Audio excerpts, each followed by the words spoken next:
d'autant plus contente de vous recevoir ici à la Frégate. Je remercie bien sûr le patron d'établissement qui nous accueille ce soir. Et c'est vrai qu'il fait un travail très intéressant puisque cet établissement qui est en plein centre-ville est vraiment une décoration, d'une ambiance très agréable. Donc voilà, je suis contente qu'on puisse le faire ici. Je remercie Jean-Sébastien Guélat qui a pris de son temps pour venir nous rejoindre à cette réunion. Je remercie tous les gens qui sont dans la salle, qui ont pris aussi de leur temps.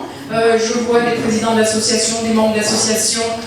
C'est important pour moi parce que ça fait partie de la vie de la cité, le fait que nous ayons des activités, chacun de notre côté, que ce soit associatif ou politique.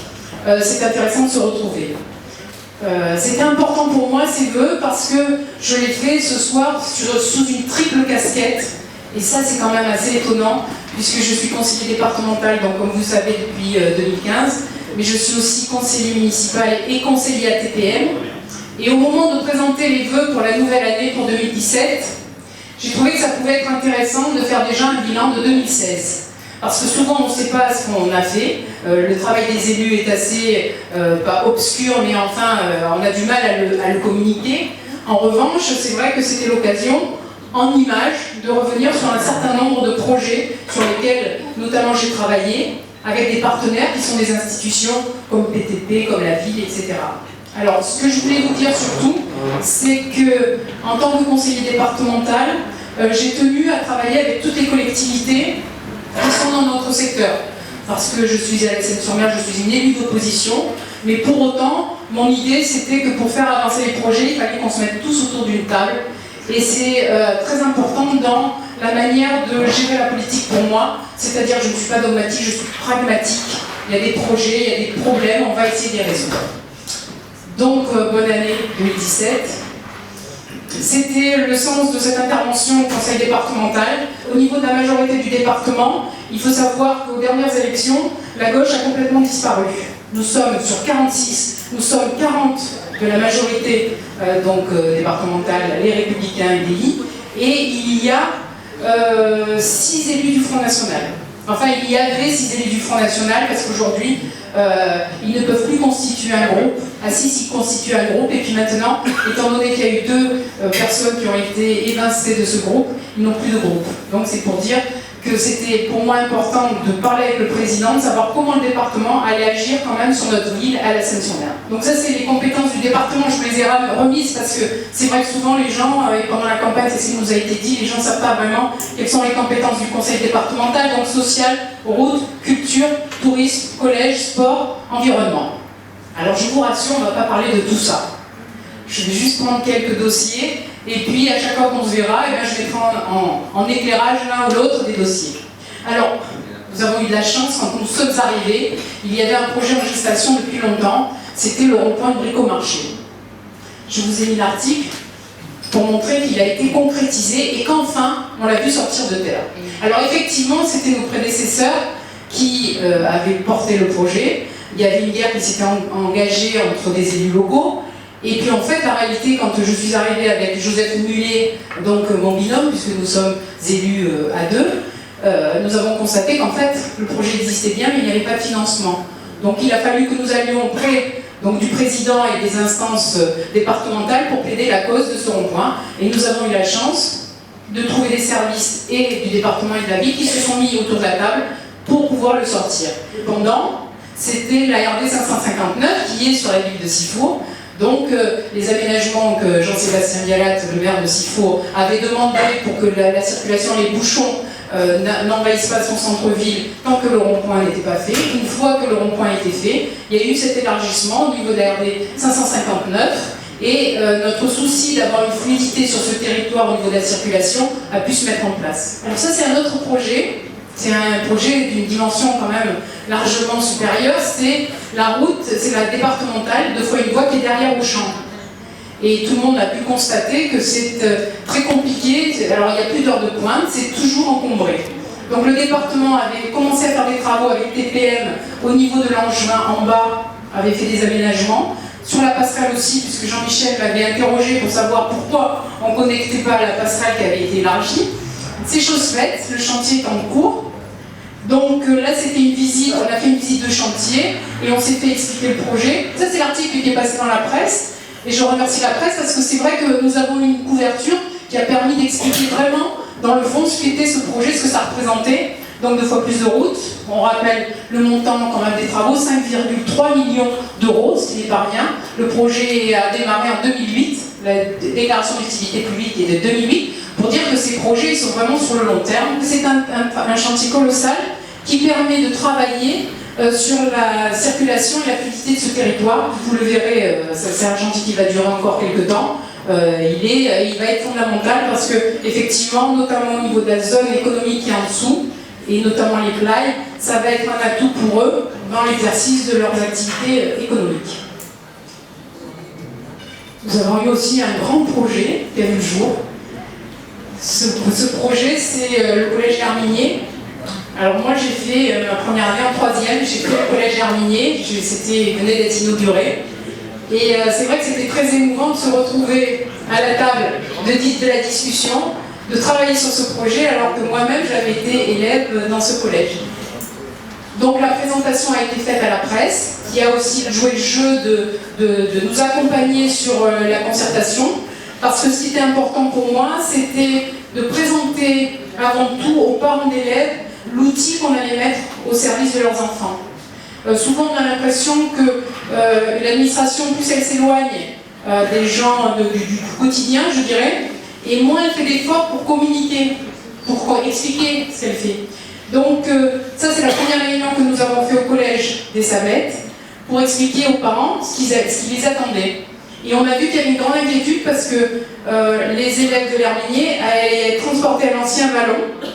Donc d'abord c'était le problème du transport, parce que les parents ne pouvaient pas les amener, et sur les 800 élèves, finalement il n'y en avait que 600 qui étaient transportés jusqu'à Vallon, et les autres étaient dispatchés entre Saint-Mandrier et Paul-Éluard.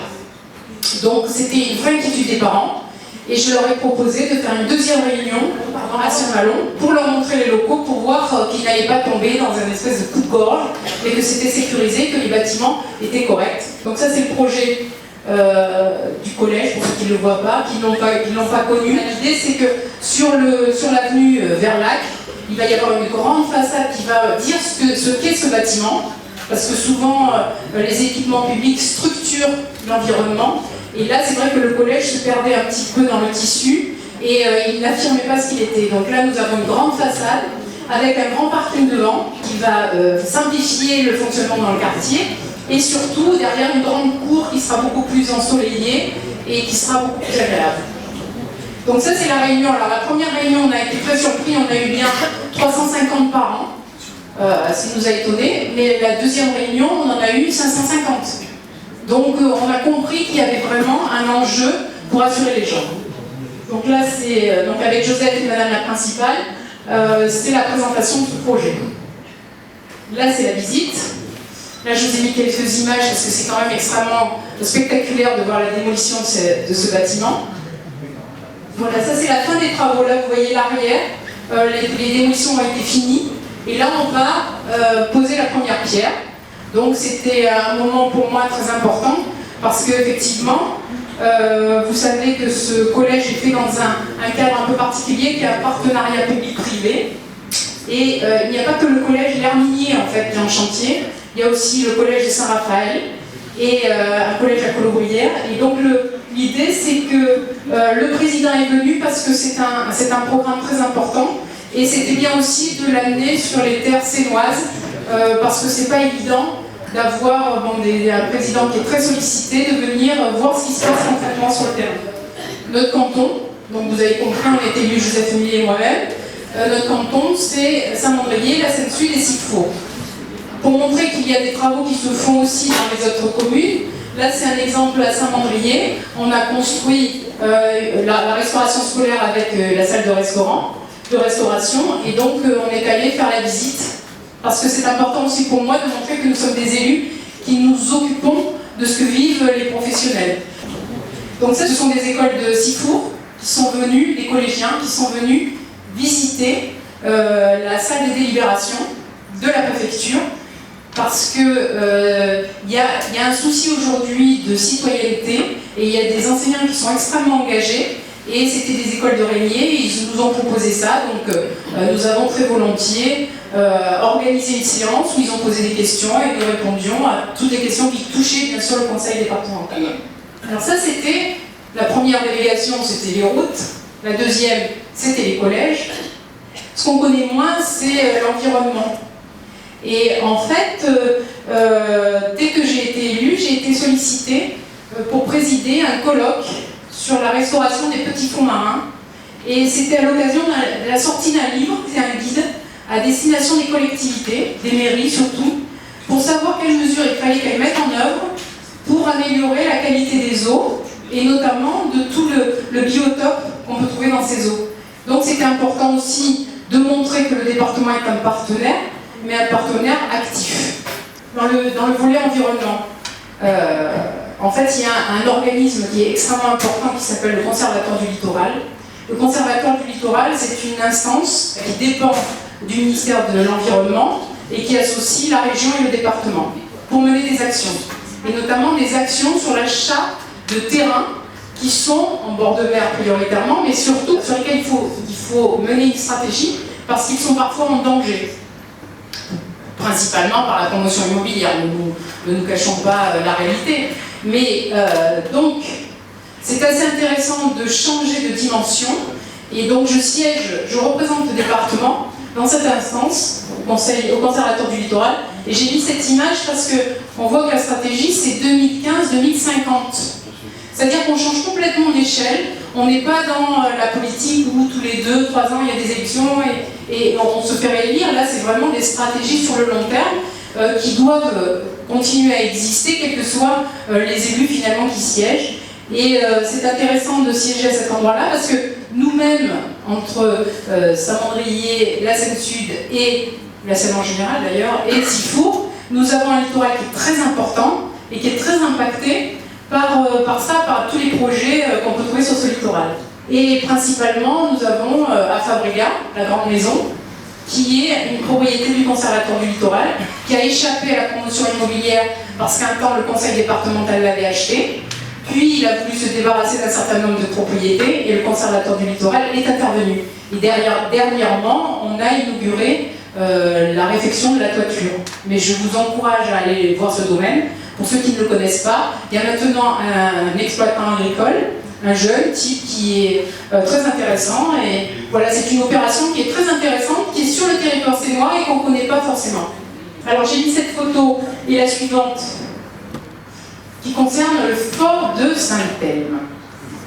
Alors en fait, si vous voulez, depuis que j'ai été élue, depuis septembre, allez, j'ai été élue en avril, en septembre, je suis allée voir le maire de la Seine et j'ai dit, mais moi il y a un certain nombre de dossiers sur lesquels je pense qu'il faut qu'on avance ensemble. Et sur Saint-Thème notamment, c'était le projet autour du port de Saint-Thème. Parce que PTP avait un projet, Porte-Mont-Provence, qui est une instance de TPM, avait un projet pour refaire le port. Nous savions que la marine vendait le fort de Saint-Thème et que le conservatoire du littoral voulait l'acheter. La mairie est un acteur puisqu'elle possède et elle donne les permis de construire de tout ce qui va se passer là. Donc j'ai dit à ce titre-là, parce que j'étais au conservatoire du littoral et puis ça m'intéresse Saint-Thème, j'ai dit mais il faudrait qu'on se mette autour d'une table pour voir le projet. Parce que je sais qu'il y a des associations, alors je ne sais pas si la personne peut rester, mais il y a des bâtiments autour du fort de Saint-Thème. Il y a un tas de problèmes à résoudre, si vous voulez, parce qu'il y a les activités nautiques qui sont au bord de mer, il y a les riverains qui ont des difficultés à circuler, notamment au niveau du parking. Et si le conservatoire du littoral achète stricto sensus la parcelle du fort de Saint-Thème, tout sera figé, on n'aura résolu aucun problème. Donc je leur ai dit, mettons-nous autour d'une table et discutons. Alors aujourd'hui, le délégué régional est intervenu au niveau du ministère de l'Environnement parce qu'on a un vrai problème. En général, quand il y a un conflit, enfin des intérêts discordants, ça se gère au niveau national, entre le ministère de l'Environnement et le ministère de la Marine. Mais là, aujourd'hui, il y a un blocage, et donc il faut être très vigilant sur ce qui va se passer sur ce domaine, et pour vous dire que je suis vraiment sur ce dossier, et je pense que c'est très important pour les riverains, mais de manière générale pour l'avenir de notre commune. Donc ça, c'est une inauguration d'équipements qui ont été faits port du Brusque, pour dire que le souci de la préservation des fonds marins, ça touche vraiment tout notre littoral. Et bien sûr, il y a le SDIS, Service départemental d'incendie de sécurité. Alors là, c'était une visite qui a été faite par Françoise Dumont, qui est la présidente du SDIS, qui m'a demandé de l'accompagner à cette présentation avec le colonel Martin. Il visitait toutes les casernes pour faire un état des lieux. Donc, en fait, malheureusement ou heureusement, je n'ai pas pris de photo de la caserne du maréchal Juin, de la nuit du maréchal Juin, parce que c'est déplorable. Et pourtant, c'est la caserne qui a le plus d'interventions. Tout le monde demande à être basé là-bas parce que, en fait, il y a beaucoup plus d'activités, il y a beaucoup plus de choses à faire. Celle-ci est flambant neuve, elle est à Modéo, donc avec tous les problèmes d'accès par le nord notamment, que j'ai pu soulever pendant la réunion, parce qu'il y a deux choses qui me semblent importantes. Un, il ne faut pas abandonner la caserne du centre-ville. Et deux, il va falloir effectivement, avec un équipement comme ça, trouver une articulation avec celle du maréchal Juin qui fonctionne bien aujourd'hui, mais qui nécessite d'être reconstruite. Alors bien sûr, le maire qui était présent, qui avait demandé à être présent, a proposé un terrain. Bon, maintenant, là, on va suivre cette affaire de reconstruction. Et puis, il y a la partie la plus importante, pas la plus importante, mais qui nous prend peut-être le plus de temps, c'est la représentation. Alors là, on va passer vite. C'est toutes les cérémonies au monument aux morts. Et ce qui est très important pour moi, parce que c'est le devoir de mémoire, c'est important pour nous de continuer à se dire, de continuer la mémoire et la tradition. Il y a eu des gens qui sont tombés dans des combats, et c'est important d'honorer leur mémoire, parce qu'il n'y a pas de société s'il n'y a pas de mémoire. On est obligé de se rappeler ces moments-là. Donc là, pêle-mêle, il y a Dien Phu, il y a le 11 novembre, bon voilà, il y a avec les porte-drapeaux qui sont toujours présents. Alors, il y a aussi un aspect qui est important de l'activité, bien sûr, c'est les assemblées générales. J'étais contente et je remercie les présidents et les membres des associations, parce que pour moi, c'est important d'y être pour montrer qu'on soutient cette activité, parce qu'il n'y aura pas de société s'il n'y avait pas ces associations. Donc là, c'était la DETO, c'était lundi dernier. Donc il y a une association qui représente plus de 1000 entreprises dans la zone des Plailles. Donc c'était normal d'aller les soutenir. Donc on avance. Donc ça, vous reconnaissez Marie-Paul, qui est la gym volontaire, le CSMS, les Pescadous. Donc voilà, c'est important. Après, il y a toutes les inaugurations. Donc on va passer, ça c'était il y a des rencontres sportives comme nous avons eu le championnat de France d'aviron, nous avons eu le championnat de France de lutte, la présentation de l'équipe de rugby, de la nouvelle version, le nouveau terminal de croisière qui se trouve où les croisières s'arrêtent sur le quai Nord, donc avec les présidents. Ça, c'est un moment historique. Donc c'est Michel Ducrot, le patron de Monaco Marine, qui casse le premier coup de pioche, donc avec Hubert Falco, Jacques Bianchi, respectivement le président de TPM, le président de la Chambre de commerce, le président du département, Raphaël Le Guen pour la mairie de la Seine. Il y a eu des événements qui se sont passés aussi ici, dans le centre-ville, ça c'est la Régence qui a reloqué. Donc il fallait le noter, et je suis contente qu'il y ait des établissements qui s'investissent comme ça, parce que c'était une très belle manifestation avec beaucoup de monde. Là, je ne sais pas si beaucoup de gens ont eu l'occasion d'aller voir ça, c'était la restauration de la Chapelle des Maristes, qui est un établissement absolument magnifique. C'est sans doute dans le centre-ville le plus bel établissement. Donc aujourd'hui, j'ai été sollicitée en tant que conseiller départemental pour voir ce qu'on pouvait apporter comme aide au niveau de la réfection de la place Loro. Et donc, c'est vrai que l'intérêt, ce serait bien sûr de ramener ce bâtiment dans la ville, de trouver un contexte favorable et valorisant dans cette partie du centre-ville qui est en fait un petit peu, qui a besoin d'un petit coup de jeune. Ça, c'est une manifestation culturelle. Alors, les manifestations culturelles, donc ça, s'il faut, la Maison du Cygne, pour ceux qui n'y vont pas, je vous la conseille, c'est vraiment magnifique. Ça, c'est à Balaguier. C'était une manifestation sur les arts avec Alanon, à la Villa Tamaris Pacha, bien sûr. Alors, je suis tellement souvent à la Villa Tamaris Pacha qu'il y a une artiste qui m'a prise en photo et qui m'a intégrée à des tableaux. J'ai l'impression de faire un peu momie, en fait, le truc voilà, je suis aussi sur des tableaux, donc c'est assez amusant. La fête de la Saint-Pierre, alors pareil, la fête de la Saint-Pierre, c'est une manifestation et une réussite, parce que ce sont toujours des gens qui s'intègrent, c'est des gens qui s'impliquent pour décorer les bateaux, pour créer une animation autour de ça, parce que c'est quand même, enfin pour ceux qui y sont allés, il y a quand même un marché, il y a des animations, on a même fini par danser. Donc là on avance sur voilà, la mer.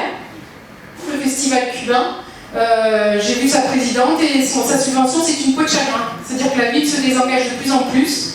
Et moi j'ai demandé à ce que le département vienne la soutenir et fasse de ce festival qui je pense mérite d'être connu et d'être valorisé. Donc on va essayer de mener une action ensemble pour continuer à avoir un festival cubain de belles tenues à la Seine-sur-Mer. Ça c'est les tréteaux de Bourradé. Alors c'est l'initiative surtout d'une personne, Bolem, qui fait ça avec amour. Ça fait 30 ans qu'il est dans le métier et c'est en fait, il a un budget dérisoire et c'est vrai que c'est par ses connaissances, par son implication qu'il arrive à faire ça. Et il le fait au centre-ville et je vous assure que c'est très animé, les groupes sont toujours assez étonnants et ça vaut le coup de venir voir alors que c'est dans une des parties de la Seine qui est le plus paupérisée, donc il faut reconnaître quand les gens font des choses intéressantes. Bon, le bain, je ne demanderai pas qui s'est baigné cette année. Oui, très bien, Françoise, on te voit, je crois.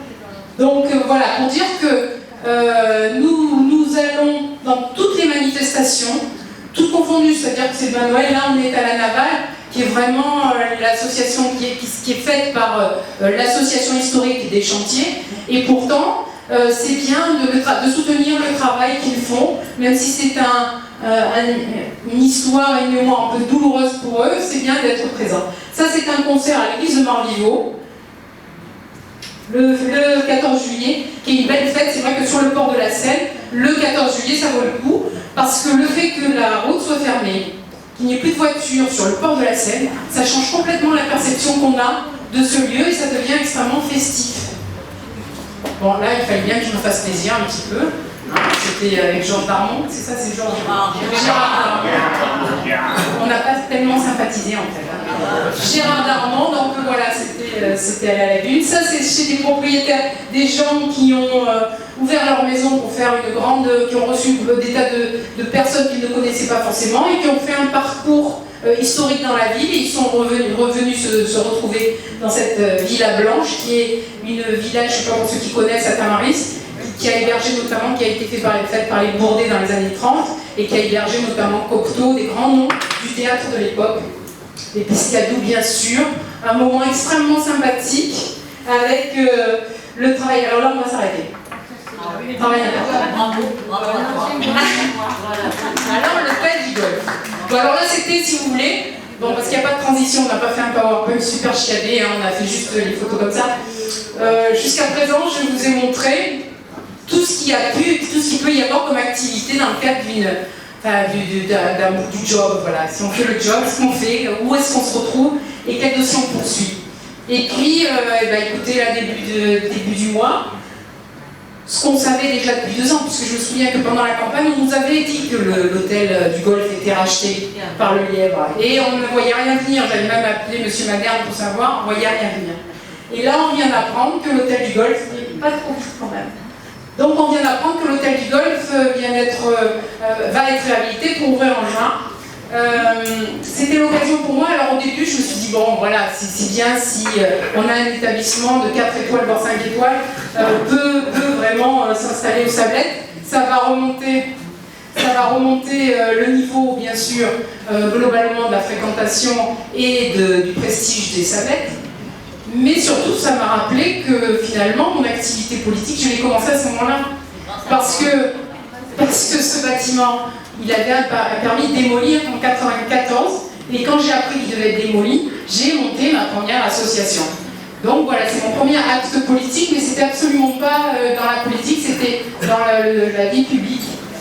Et donc, oui, ça c'est une petite revue de presse, ça remonte à 94, ce qui prouve que finalement il faut toujours garder ses règles et se battre pour ses règles, puisque 94, le permis de démolir est signé, donc à tout moment le bâtiment peut tomber. Et donc j'ai monté cette association et j'ai mené une action de 1 an à peu près, entre pétitions, j'ai fait des conférences, j'ai découvert surtout ce personnage, Michel Pacha, parce que en fait, je ne savais pas du tout, c'était juste ce bâtiment que je trouvais extraordinaire, donc ensuite est venue la découverte de Tamaris, de Michel Pacha, de qui avait fait ce bâtiment, etc. Et je suis très heureuse aujourd'hui. Pour moi, c'est comme une victoire, mais on ne compte pas les années, là on ne va pas compter les années, parce que ça fait un certain nombre d'années. Mais bon, c'est une satisfaction de voir qu'aujourd'hui il est repris. Voilà, et puis bien sûr, il y avait un journaliste qui s'est intéressé plus particulièrement à ce sujet. C'était Bernard Rousselière, et je le remercierai quand je le verrai. L'Institut de biologie marine. Parce que je suis aussi énormément... Alors, bien sûr, à titre personnel, je suis impliquée, puisque ça fait des années que j'ai monté cette association. C'était d'abord Héritage et Paysage. Ensuite, avec l'association de valorisation et de convivialité, j'ai continué à faire le travail. J'ai monté une exposition qui est à Saint-Marie, puis à la Villa Tamaris Pacha. Et puis, on a vu qu'il se dégradait de plus en plus, tout était rouillé, il tombait en morceaux. Bon, c'était le procès entre les héritiers et l'université de Lyon. Alors je pense que tout le monde avait entendu parler de ce procès. Ce qui se passe, c'est qu'au moment de l'autonomie des universités, la loi de Valérie Pécresse, l'université de Lyon se dit « Moi, je vais vendre le patrimoine qui est compliqué pour moi à entretenir et ça va me faire gagner quelque argent pour mettre dans ma structure principale. » Quand ils annoncent qu'ils vont vendre le domaine, bien sûr, les héritiers se disent « Mais non, parce que le bâtiment a été donné dans un but précis. C'était pour Raphaël Dubois au départ, mais de manière générale pour la biologie marine. Vous ne pouvez pas le vendre. Si vous le vendez, on le récupère. » Et c'est de là qu'est parti le procès. Donc ça a duré très longtemps. Mais il se trouve qu'en réalité, il y avait un président qui n'était pas très motivé pour garder ce bâtiment. Il n'avait pas tellement envie de faire quoi que ce soit.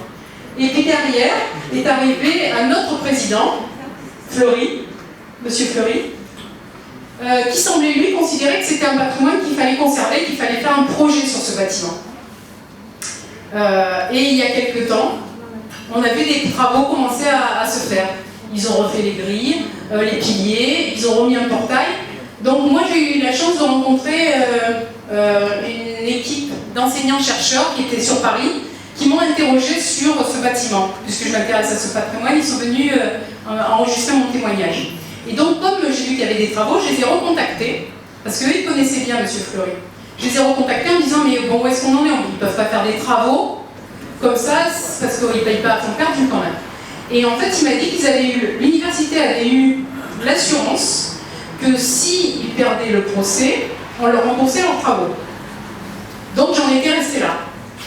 Et puis à la fin, je me suis dit, mais moi je vais fait un courrier au président, je vais lui demander la réalité. Qu'est-ce qui va se passer si, dans le procès, ils gagnent? Quel projet ils veulent faire sur ce bâtiment? Est-ce que seulement ils ont un projet? Puisque moi je l'ai interrogé, c'était à l'automne, et voilà sa réponse.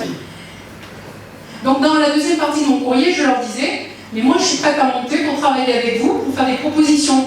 Parce que des propositions, j'en avais déjà fait un certain nombre. Et notamment, je suis persuadée que c'est un bâtiment qu'il faut faire sur une convention tripartite avec TPN, l'université, TPN et la ville de la Seine, parce que ce sont des locaux qui peuvent être prestigieux vu leur emplacement, mais sans doute insuffisants pour mettre une unité d'enseignement. Donc, j'avais déjà réfléchi à certaines choses et je leur propose de monter. Et là, il me dit, écoutez, vous pouvez monter, mais moi j'envisage de descendre pour faire une réunion avec tous les élus. Donc voilà, j'ai reçu ce courrier lundi dernier, alors que j'allais au secrétariat en me disant, mais ils m'ont pas répondu, mais où est-ce qu'on en est? Donc voilà, vous avez un scoop. Et voilà, je suis très contente de vous l'apprendre. C'est que l'université de Lyon revient, le bâtiment revient à l'université de Lyon. Donc maintenant, on va savoir quel projet. Il y a le CNRS. actuellement, mais de toute façon, la convention du CNRS, elle était déjà finie. Ils vont sans doute rejoindre les bâtiments qui sont en train d'être livrés sur Brégaillon.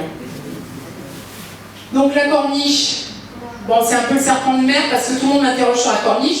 Alors le problème, c'est que la corniche de Tamaris, c'est une route communale, c'est géré par la ville. Et moi, je suis très embêtée parce que ça fait partie des choses qui sont absolument magnifiques, qui sont sur le territoire sénois, mais donc avec de nombreuses activités, mais dans un état quand même assez déplorable. Donc j'ai réussi à amener, puisque donc Marc Vieux-Mont, je vais le voir en septembre 2015, je vais aussi le voir en septembre 2016, et j'ai vu tous les élus pour leur dire, bon alors comment on fait, à quel moment on y va, et c'est difficile parce que c'est pas dans ma mission, sauf que sur ma mission des routes départementales, il y a un enjeu pour moi qui est très important, c'est la jonction entre, pour ceux qui connaissent bien sûr, l'avenue Henri-Guillaume, c'est-à-dire celle qui arrive justement, qui passe devant le collège et qui part vers l'école Romain-Roland, et le boulevard Salvador Allende, qui est un boulevard qui est départemental. Donc depuis toujours, je pense qu'il faut trouver un itinéraire pour les gens qui arrivent de Saint-Mandrier et qui redescendent sur Toulon. C'est pas la peine de faire le tour de la corniche, c'est beaucoup plus long et ça impacte au niveau de l'environnement, ça impacte énormément cet endroit. Donc je leur ai proposé d'envisager de faire un rond-point là au niveau du croisement entre l'avenue Henri-Guillaume et le boulevard Salvador Allende.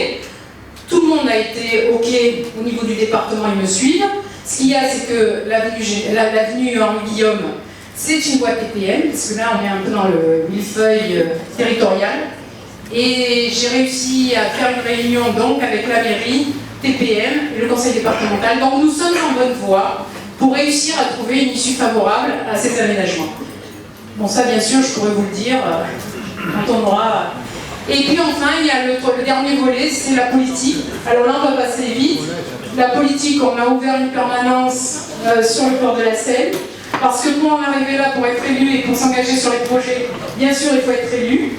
Ça, c'est l'inauguration qu'on a faite il y a un peu plus d'1 an.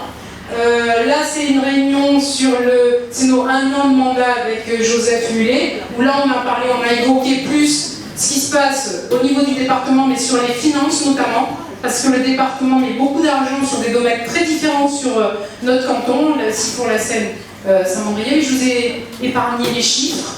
Nous ferons une fête du canton le 12 mai, et à ce moment-là, il y aura plus étayé sur vraiment les financements des opérations du département. Ça, c'est les assemblées dans lesquelles je siège, donc ça, c'est la délibération, c'était le conseil général, ça, c'est TPM, pareil à la préfecture. Ça, c'est la vie démocratique. Donc, c'est pour ça aussi qu'on vous a, à l'entrée, on vous a fait remplir des fiches, parce que la vie démocratique commence aussi par les élections et les tenues de bureau de vote. Il y a eu avec les... Alors ça, c'est un petit retour en arrière sur les régionales, parce que nous vivons des activités, effectivement, au niveau du terrain, mais nous avons aussi des activités politiques, comme la campagne des régionales qui a eu lieu l'année dernière, quand même. Donc voilà, Christian Estrosi en campagne. Là, c'était la bourse du travail avec Valérie Chambellan. Je suis triste qu'elle ne soit pas là, c'est ma suppléante. Et apparemment, elle n'a pas pu venir. Sur le marché, ça fait partie des joies de la vie pour les politiques. C'est-à-dire qu'après, il faut aller distribuer, il faut qu'il y ait du monde avec nous. Donc là, c'était une photo sympathique parce que pour vous montrer l'ambiance, la politique, ça a aussi des bons côtés. Et puis le débat des primaires qui a été organisé au Manureva, et qui a pour objectif, ce que j'ai trouvé intéressant, si vous voulez, sur ce débat des primaires, c'est que on peut, après c'est fini, oui. Sur ce débat des primaires, c'est que la télé et les chaînes d'information continue s'en sont emparées comme d'un divertissement. C'est-à-dire que du coup, ils ont fait beaucoup de communication autour des débats publics, ils ont fait ça comme un show, et finalement, ça a ramené les gens à la politique.